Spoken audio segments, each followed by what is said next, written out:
rather, instead of getting married, just be sleeping around. It's because you can be programmed, all right? Listen, and I'm not trying to, see, just watch out for it. You can be programmed to enjoy relationships with low commitments. That's what you are used to. Because that's how you were brought up. If you grew up in a home where you were always taught to suppress your emotions, suck it up. You're telling a child, a baby, suck it up. Where you will be flogged for crying.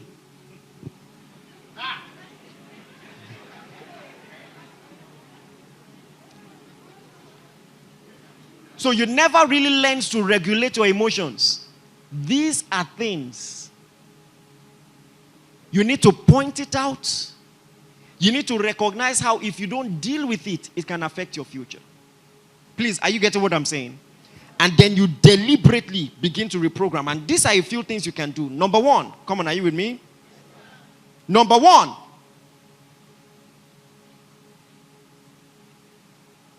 get over the fear of feeling detected, the fear of feeling seen.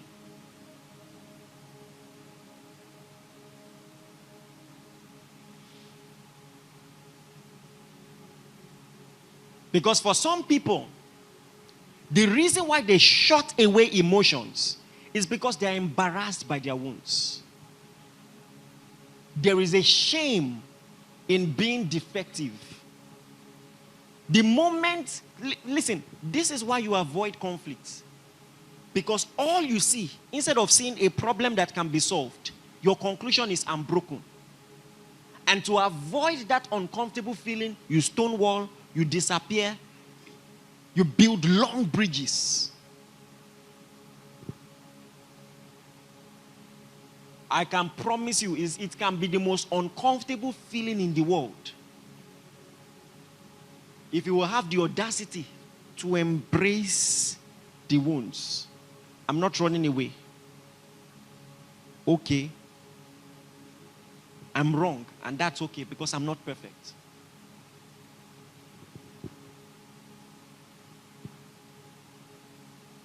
Please, are you listening to me? If this will work, you're going to have to repeat it again and again. If you do it once, it's not okay. It's not enough. It's not enough to reprogram. It's not enough for reprogramming. So every time you find yourself in that situation, your reflex will be to run away. But you stay there. Come on, I get what I'm saying? To stay there.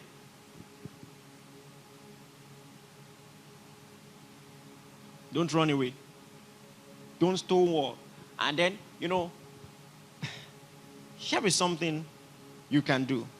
Instead of going an extreme, find the middle ground. Normally, you will run away, maybe run out of the house. First, run to another room in the same house. Still maintain proximity.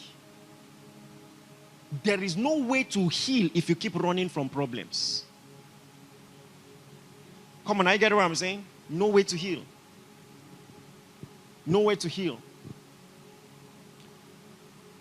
And if you're married to someone who has avoidant attachment, understand this. Anger and confrontation will never work. It will, no matter how sincere, it will never work. I personally think it's important to know the tendencies of your partner. Know each other so that you know how best to complement each other.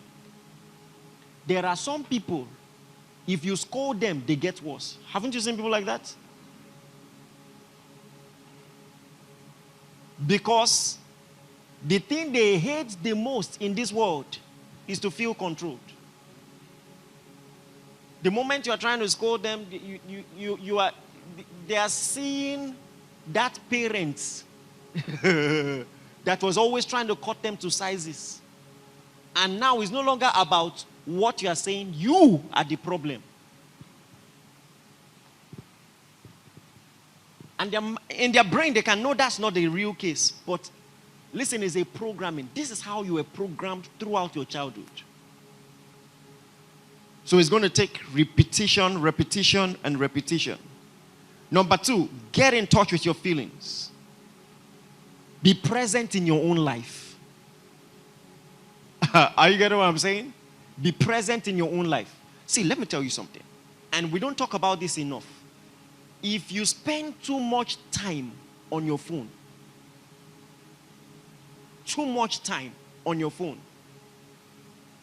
please at least recognize something is wrong and start working towards it. It might be indicative of something more serious. You have found an avenue to escape from your own life. And so it is part of healing to learn how to be present in your own life, to be comfortable in your own skin, to like yourself, to be okay with yourself, and not to be too scared to feel. Amen, somebody.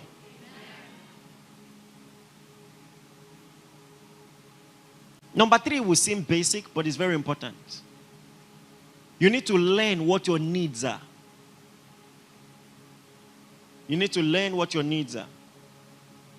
Have you ever heard people who feel strong? I don't need anything. It's a lie. You have needs.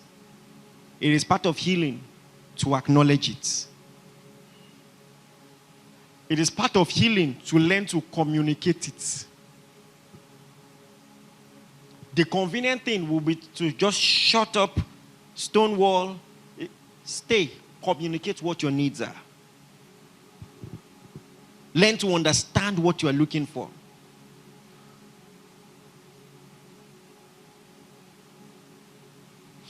And number 3, and the final point, what point is this? Understand that this is a long journey. A long journey. Some of you, it took you 15 years to be set in your ways. Don't think that just because you heard this sermon and you try to make some changes tomorrow, then you'll be fine. It's going to be a present, continuous thing. You keep working at it. You keep working at it. You keep working at it. For many of you, it will be a step of faith. A fight of faith. A fight of faith. And before I drop this mic, I want to say this. I'm going to move. The last thing I'm going to say from the standpoint of psychology before I move again to the scripture is this. It is proven psychologically that no matter the dysfunction in your upbringing, the brain can develop new pathways. Come on, now you get what I'm saying? It can grow new cells and discover new ways to love, new ways to interact. And that every dysfunctional relationship can be replaced by healthy ones. It can be replaced. You can change. You can heal. It is a spiritual fact. It is a psychological fact. And listen, you just have to give it a chance. The Bible says that there is a friend that sticks closer than a brother. My God. Listen, if you grew up in a house that damaged you emotionally, I am telling you, it's a psychological fact and it's a biblical fact that if you allow, especially in the house of God, healthy relationships, it will only be a matter of time. Replace bad relationships with good ones. And for that to happen, you have to give love a chance.